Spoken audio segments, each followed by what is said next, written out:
Ikiwa wewe ni mmojawapo wa wale ambao wanapojikuna katika sehemu zao za siri, aidha katika uke au katika korodani, wanakuwa wanasikia raha, kwa maana kwamba anasikia vizuri sana anapoendelea kujikuna. Hiyo sio hali ya kawaida. Hiyo changamoto inasababishwa na fungus, na kama utaendelea kuiacha hivyo hivyo, maana yake hiyo hali baadaye mwisho wa siku itakusababishia michubuko na vidonda vingi katika maumbile yako.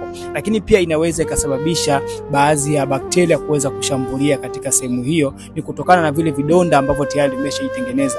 Wapo baadhi ya watu ambao kwa sasa hivi wanashindwa hata kuvaa nguo ya ndani. Hii ni kutokana na vile vidonda ambavyo tayari vimeshakuwa katika maumbile yao. Kuhakikisha na wewe usiwe mmoja wapo hawa, chukua hatua mapema. Unaweza kuchukua namba hapo chini hapa kwenye caption ukanitafuta direct, ili niweze kukupatia matibabu sahihi ya kuanzia katika chanzo cha tatizo, ili uweze kupona changamoto uliyokuwa nayo.